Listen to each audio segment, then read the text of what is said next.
뉴욕 증시가 4일 연속 상승했습니다. 지속된 랠리로 인해 숨고르기를 하는 듯했던 증시는 주택 관련 지표 호전 소식 등으로 반등에 성공하며 강보합으로 장을 마쳤습니다. 다우는 9,320을 기록했습니다. 한편 유럽 증시는 기업들의 실적에 대한 평가가 엇갈리면서 소폭 하락했습니다. 급등 피로감과 더불어 은행주와 자원개발주의 약세가 겹치며 조정을 받았습니다. 북한 김정일 국방위원장이 빌 클린턴 전 미 대통령과의 면담 직후 미국 여기자 2명에 대한 특사를 실시해 석방토록 지시했다고 북한의 조선중앙통신이 보도했습니다. 정부는 금융위기로 인한 외화 유동성 위기가 1년도 못 돼 사실상 끝난 것으로 판단하고 있습니다. 환율과 CDS 프리미엄, 외평채 가산금리 등 최근 모든 외환 경기 지표가 급속하게 안정되고 있기 때문입니다. 안녕하십니까. 이슈 마켓의 최리나입니다. 간밤에 뉴욕 증시가 나흘 연속 상승하면서 랠리를 이어갔습니다. 특별히 다우는 0.36% 오르면서 9,320의 장을 종료해 9,300선을 드디어 종가 기준 돌파하는 모습을 보여줬는데요.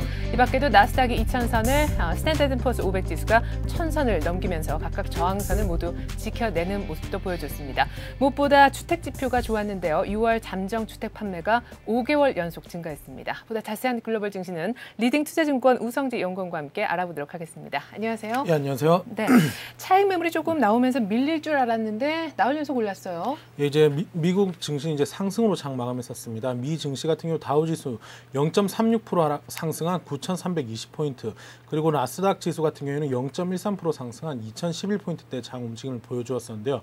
결국은 지금 주요 지지 라인을 강하게 지지해주는 모습을 보이면서 강세장의 움직임이 계속되고 있는 모습을 보여주고 있습니다. 아무래도 이제 장 초반 시작하기 전에 나스닥 선물이 급격하게 하락하는 모습을 보이면서 지수가 약세로 출발할 거라는 우려감이 나오는 모습이었습니다. 그 또한 이것과 함께 지금 지표가 발표가 있었던 개인 소득이 4년 내 최대폭으로 감소하는 모습을 보이면서 시장의 우려감 또한 나오는 모습이었습니다. 하지만 결국은 지금 미 잠정주택 판매가 5개월 연속 증가세로 전환되는 모습을 보이면서 증시의 상승을 견인하는 모습을 보여주었었는데요. 다우지수의 일봉 차트를 한번 보시겠습니다. 네. 다우지수 장 초반 약세로 출발하는 모습을 보여주었습니다. 하지만 결국은 시장은 강한 상승 흐름을 이어져가면서 9,320선에 장 마감하는 모습을 보여주었었는데요. 다우지수의 일중 흐름 차트를 보시면 장 초반 약세로 출발한 이후에 다시금 상승 반전에 성공하는 모습을 보여주었습니다. 결국은 지금 장중 변동폭이 1%대 움직임을 보여주면서 강세장의 움직임을 보여주었었는데요. 결국은 9,320선 약 0.36% 상승으로 장 마감하는 모습이었습니다. 네, 장 막판에 저가 매수세도 또 많이 유입이 된 모습 차트 통해서 한번 확인을 해봤습니다. 근데 결국은 주택 지표가 가격 부담을 극복하게 만든 요인 아니었습니까? 예, 이제 미 잠정 주택 판매가 시장에서의 가장 큰 호재로 지금 적용되는 모습을 보여주었습니다. 지금 증시의 하락을 견인했던 서브프라임의 가장 중심이었던 주택 판매가 다시금 회복세로 전환되는 모습을 보이면서 주택 관련 업종이 강세장의 움직임을 보여주었었는데요.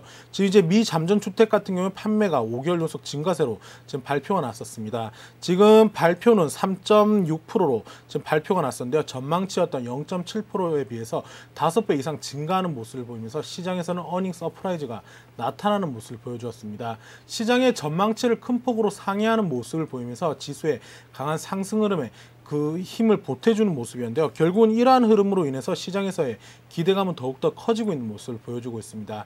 잠정주택 판매가 상승했던 가장 큰 이유가 저금리와 낮은 집값으로 인해서 지금 주택 구매 수요가 증가하는 것으로 보여지고 있습니다.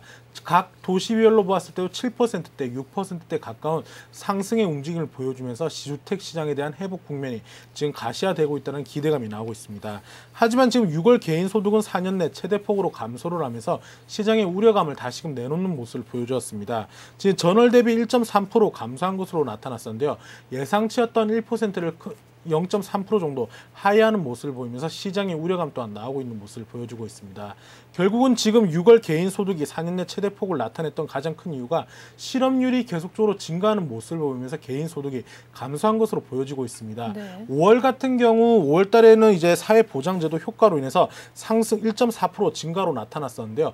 결국은 지금 사회보장제도 효과라는 것이 사회보장제도의 수급자들에게 지금 일정 부분의 국가에서 지원금을 제공을 했었는데요. 결국은 이런 걸로 인한 개인 소득이 증가했었을 뿐이었지 만약 이 부분을 차감했을 경우에 5월달 그리고 6월달도 감소세의 움직임을 보여주었던 것으로 예측되고 있습니다. 예. 또한 이제 6월 개인 소비는 0.4% 증가하는 모습을 보이면서 시장에서의 지금 소득과 소비가 조금은 엇갈린 반응을 보여주고 있는데요. 지금은 소비가 어느 정도 회복 국면으로 전환될 것이라는 기대감 또한 나오고 있습니다. 또한 소비자 물가지수 또한 5%대 0.5% 상승하는 모습을 보이면서 시장에서 인플레이션 압력은 그다지 크지 않은 것으로 보여지고 있습니다. 네. 자, 무엇보다 주택 관련 지표가 좋았다라고 한다면 관련해서 그 업종이라든가 종목에도 분명 영향이 있었을 것 같은데 업종별 등락도 좀 살펴봐 주시죠. 예, 이제 주택 시장에서의 가장 큰 종목이었던 캐터필러 같은 경우에는 6%대의 상승 흐름을 보여주었습니다. 또한 지금 이제 모기지 관련 업체인 MBIA 그리고 안박 파이낸셜 그룹 같은 경우에도 20%대, 10%대의 강한 상승 흐름을 보여주었었는데요. 결국은 지금 이제 주택 지표에 따라서 민감하게 반응하는 이런 종목들 같은 경우에 시장의 움직임이 주택 지표가 좋게 나오느냐 혹은 나쁘게 나오느냐에 따라서 많은 엇갈리는 반응을 보여주고 있습니다. 결국 캐터필러가 6%대의 급등을 했던 것은 주택 시장에 대한 회복 기대감이 시장에서 크게 증가하고 있다는 모습을 보여주고 있는데요. 결국은 지금 이제 어느 정도 바닥을 찍고 회복 기조로 전환된다는 기대감과 함께 시장에서의 상승세 흐름을 보여주었었습니다. 지금 버크셔 헤어웨어 같은 경우는 이제 워렌 버핏이 대주주로 있는 회사로 유명한데요. 지금 이제 주가가 10만 달러를 돌파하면서 8개월 내 처음으로 이제 돌파하는 모습을 보여주었습니다. 이제 워렌 버핏 같은 경우에 투자의 기재라고 불릴 만큼 시장에서의 계속적인 투자가 성공하는 모습을 보여주고 있습니다.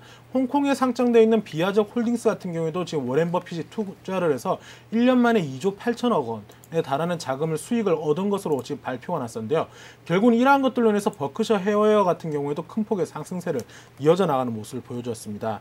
GE 같은 경우는 이제 부정 회계로 인해서 벌금을 5천만 불을 부과받은 것으로 지금 발표를 났었습니다. 하지만 GE의 부정 회계는 이미 시장에서 미리 선악재로 반영됐었던 만큼 시장에서 큰 영향을 미치지는 않는 모습을 보여주었었는데요. 어제 같은 경우는 M&A 호재에 따른 이제 코카콜라가 이제 펩시가 상승을 하는 모습을 보이면서 M&A 관련 업종들이 강세장을 보여주었습니다. 펩시 같은 경우에는 지금 보았을 때 보틀링 회사인 이제 2개 회사를 인수를 함으로써 시장에서의 공장의 대규모의 공장화로 인한 이제 원가가 절감될 것이라는 기대감과 함께 관련 업종들이 강세장의 움직임을 보여주었습니다. 지금 뱅크 오브 아메리카 같은 경우는 경영진 재편에 따른 2.9%대의 상승세를 보여주면서 업종별로 강세 종목들이 시장에서의 주도를 하면서 지수의 상승을 견인했던 것으로 보여지고 있습니다. 네, 잘 알겠습니다. 이렇게 해서 업종별 등락까지 한번 챙겨봤고요. 오늘 밤에는 또 미국에서 ISM 비제조업 지수의 결과가 나오게 됐죠. 오늘 밤 눈여겨볼 만한 지표 일정 그리고 오늘 밤 뉴욕 증시 전망도 좀 함께 부탁드립니다. 예, 지금 이제 오늘 밤 같은 경우에 이제 주요 지표들의 발표가 오늘도 있습니다. 지금 어제 같은 경우 이제 주택 잠정 지표 발표 그리고 이제 소비자 물가 지수가 발표가 PCE 디플레이터들의 발표가 나면서 시장의 지수의 상승을 견인했었다고 하면 오늘 같은 경우에 이제 ISM 제조업 지수와 ADP 취업자 변동 지수가 발표가 있는데요. 결국은 이러한 제조업 지수와 취업자 변동 지표에 따라서 시장의 움직임이 조금은 달라질 것으로 예측되고 있습니다. 오늘 가장 먼저 눈여겨봐야 될 것은 NBA 주택융자 신청 지수와 함께 ISM 비제조업 지수 그리고 이제 ADP 취업자 변동 지수를 볼 수 있을 것 같습니다.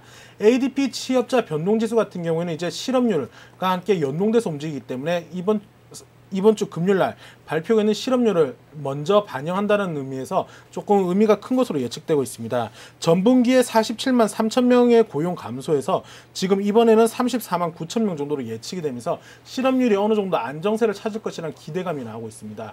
만약 시장 예상치와 부합하는 모습을 보여주었을 경우 지수는 다시금 또 강세장의 움직임을 보여줄 것으로 예측되고 있는데요. 제 ISM 제조업 지수 같은 경우도 시장 예상치가 48로 나타나면서 시장에서의 지금 경기 회복에 대한 기대감이 커지고 있는 모습을 보여주고 있습니다. ISM 제조업 지수의 가장 기준점이 되는 것은 50인데 이제 50을 부근까지 올라오는 모습을 보이면서 경기 후퇴 국면에서 다시 경기 회복 국면으로 진입하기에 얼마 남지 않았다는 것이 시장에서의 기대감을 나타내는 모습을 보여주고 있습니다. 이러한 모습으로 인해서 오늘 같은 경우 ABC 소비자 기대지수 그리고 NBA 주택임자 신청 지수와 같은 주요 지표들과 함께 시장에서의 움직임이 조금 달라질 것 같습니다.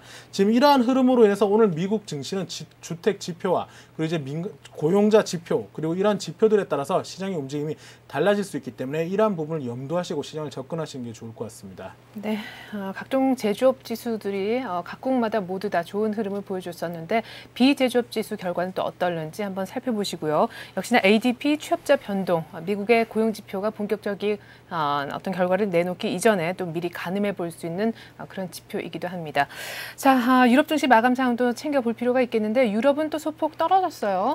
예, 이제 유럽 같은 경우 이제 약 보합으로 장 마감했었습니다. 이제 소폭 하락으로 말하기에도 조금 무관할 정도로 약세로 장 마감했었는데요. 예. 지금 유럽 증시 FTSE 유로 퍼스트 300 지수는 0.2% 내린 939.67포인트로 장 마감했었습니다. 시장에서의 지금 차익 매물 소화 구간으로 보시는 게 좋을 것 같습니다.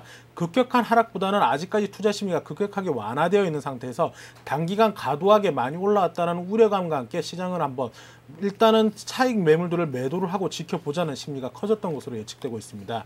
결국은 이러한 흐름으로 인해서 유럽 증시 약 보합으로 장 마감을 했었지만 미 증시가 발표가 있는 주요 지표들의 발표와 함께 유럽 증시 또한 시장에서 민감한 반응을 보일 것으로 예측되고 있습니다. 하지만 아직까지 시장에서의 풍부한 유동성과 이러한 부분으로 인해서 시장의 약세장으로 꺾이는 모습보다는 가격 조정보다는 기간 조정의 국면은 들어올 수 있을 것으로 예측은 되고 있으나 큰 폭의 조정보다는 강세장의 움직임이 계속될 것으로 보여지고 있습니다. 네, 유럽이 조금 떨어지긴 했지만 차익 매물의 어떤 자연스러운 소화 과정이다 말씀을 해주셨었고요. 자, 국제유가의 경우에는 글쎄요, 지표가 좋아서 오를 줄 알았는데 또 국제유가도 소폭 떨어졌더라고요. 이제 아무래도 이제 미국 증시에서 이제 유가 같은 경우는 이제 우리나라 시간으로 새벽 4시 반에 종가가 산출이 되고 있습니다. 미 증시 같은 경우에 이제 새벽 5시에 장 마감을 하는데요. 지금 미 증시가 4시 반쯤에 약세로 소폭 전환되는 모습을 보이는 듯 이러한 흐름으로 해서 소폭 약세로 장 마감하는 모습이었습니다. 네. 또한 유가 같은 경우 원유 재고 또한 증가할 것이라는 우려감이 나오면서 약세의 움직임을 보여줬었는데요. 결국 유가는 71.41달러에 장 마감하는 모습을 보여줬습니다.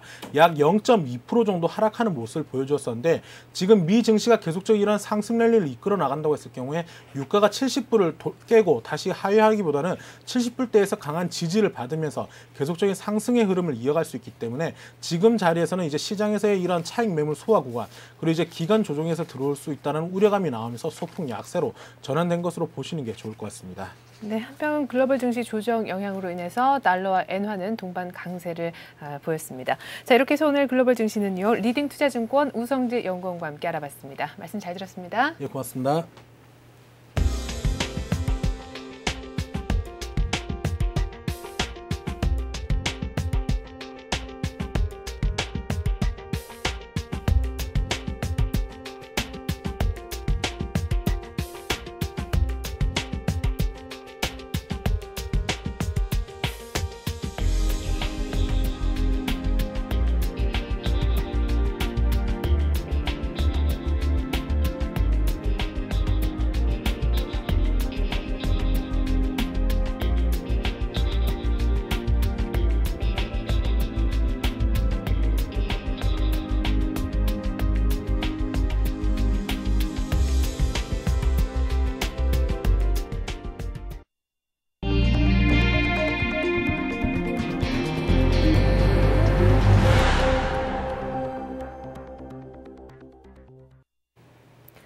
(8월 5일) 수요일 뉴스 따라잡기 시간입니다. 오늘은 민병권 기자와 함께하겠습니다. 민 기자, 안녕하세요. 네, 안녕하십니까. 네, 어제 빌 클린턴 전 미 대통령이 북한을 전격 방문하지 않았습니까? 근데 오늘 새벽 속보를 보니까 억류돼 있던 여기자 2명이 전격 석방될 거라고요. 네, 뭐 상당히 기대 이상의 성과를 예, 거뒀는데요.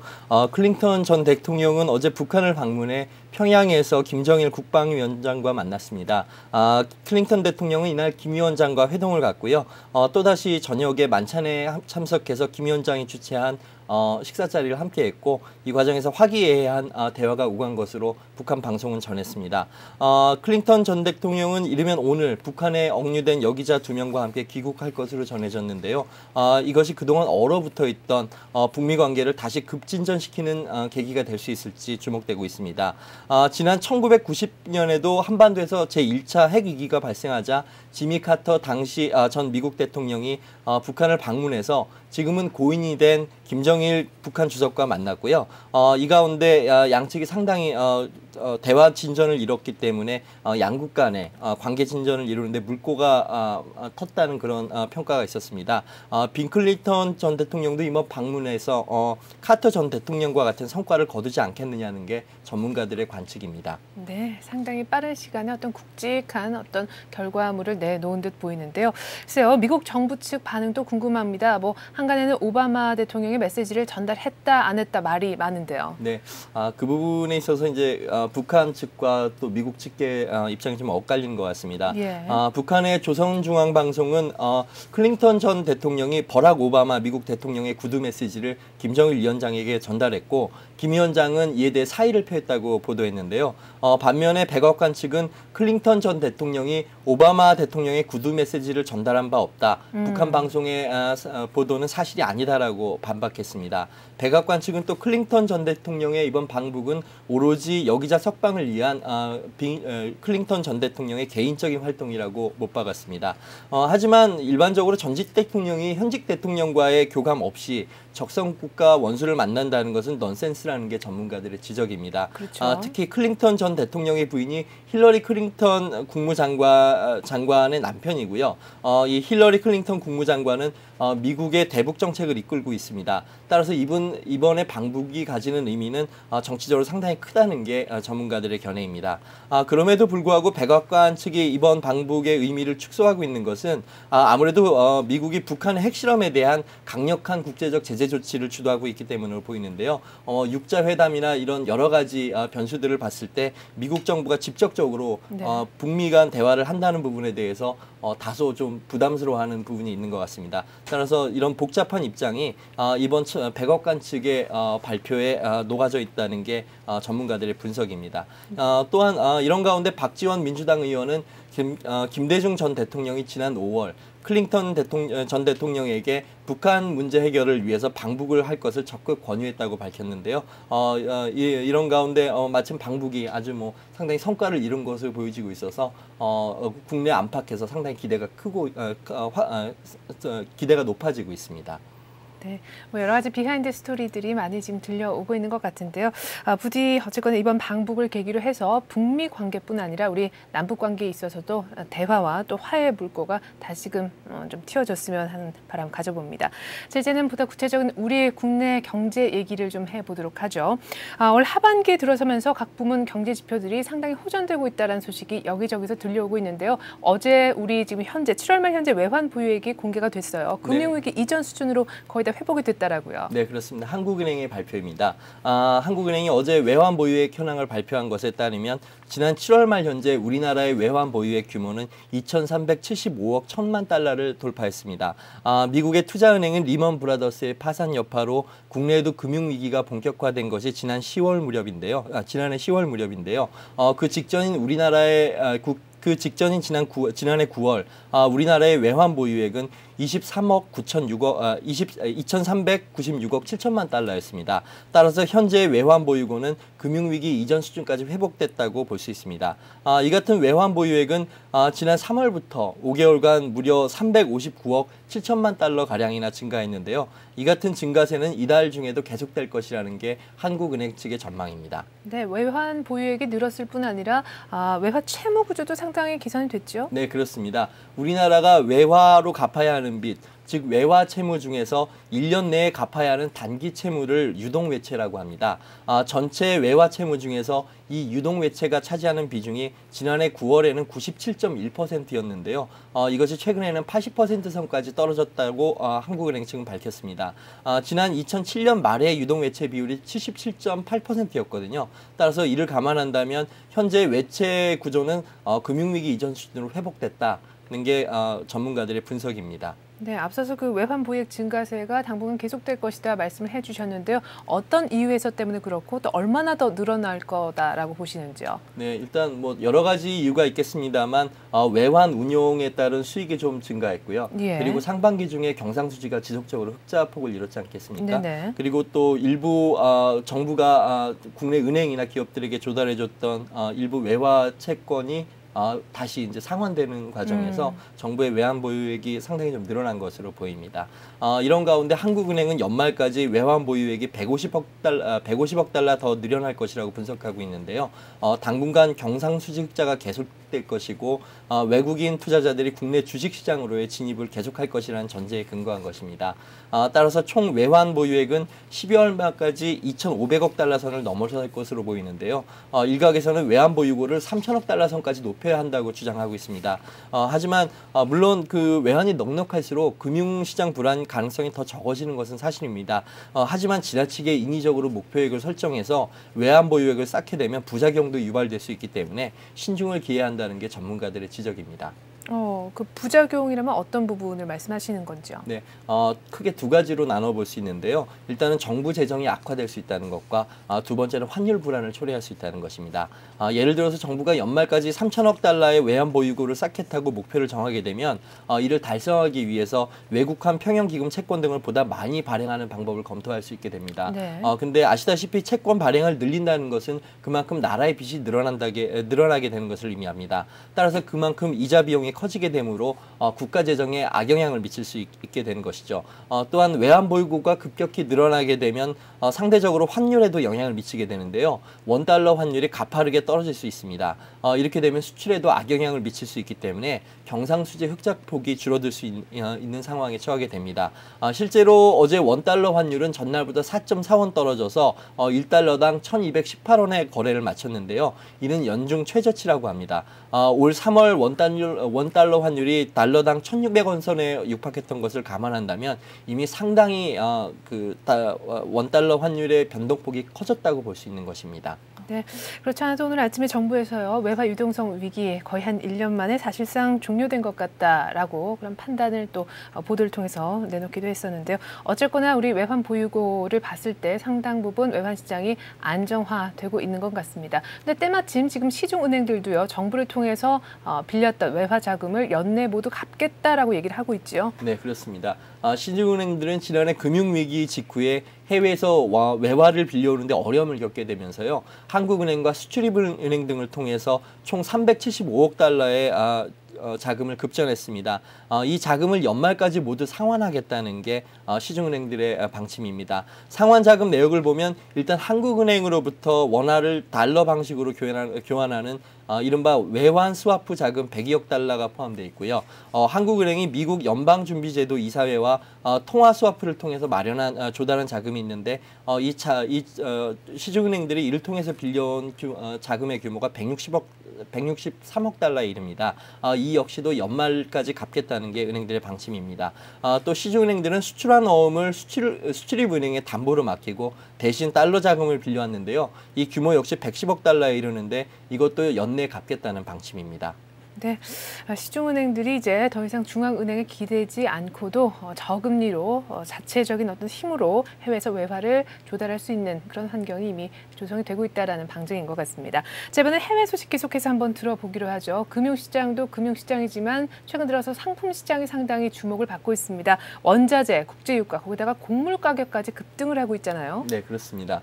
경기가 회복되면 소비가 늘게 되고요. 따라서 소비되는 상품의 생산을 늘리기 위해서 원자재 등의 주요 상품들도 함께 수요가 증가하게 됩니다. 예. 이렇게 되면 아무래도 그 가격도 함께 오를 수밖에 없는 것이죠. 더불어서 산업설비 가동률이 높아지게 되기 때문에 그만큼 석유 수요도 늘게 돼서 국제유가도 강세를 띠게 됩니다. 국제유가의 경우 서부 텍사스산 중진류의 가격이 9월물을 기준으로 할 때 지난 3일 3% 올라서 배럴당 71.58달러의 거래를 마쳤는데요. 구리도 이날 4.4% 가격이 올라서 파운드당 2.7385달러의 거래가 됐습니다. 이는 지난해 10월 이후 최고 가격이라고 합니다. 이날에는 천연가스와 아연 가격도 각각 10%와 5.3% 오른 것으로 전해졌는데요. 이런 가운데 곡물 가격도 상당히 오른 상태입니다. 뉴욕 상품거래소에서 거래된 10월분 인도분 설탕 가격은 지난 3일 현재 19.14센트에 거래돼서 지난 3년간 최고 가격을 기록하기도 했습니다. 당분간은 이 같은 원자재 가격의 상승세가 계속될 것이라는 게 전문가들의 분석입니다. 네, 잘 알겠습니다. 자, 이렇게 해서 오늘 뉴스 따라잡기 시간은요. 민병권 기자와 함께했습니다. 민 기자 말씀 잘 들었습니다. 네, 감사합니다.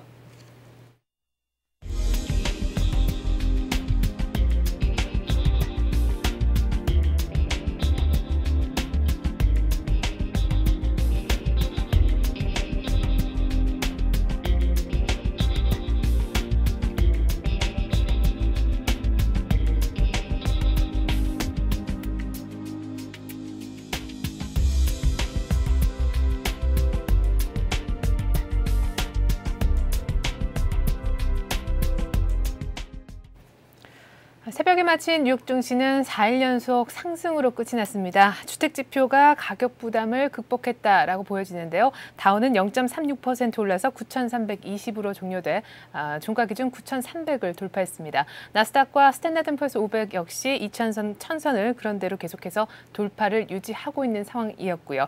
자, 무엇보다 주택 지표가 좋았다 말씀을 드렸는데요. 6월 잠정 주택 판매가 무려 5개월 연속 증가한 것이 호재로 작용했습니다. 보다 자세한 우리 장 소식은 1시간 뒤에 출발 센 증시를 통해 해드리겠습니다. 고맙습니다.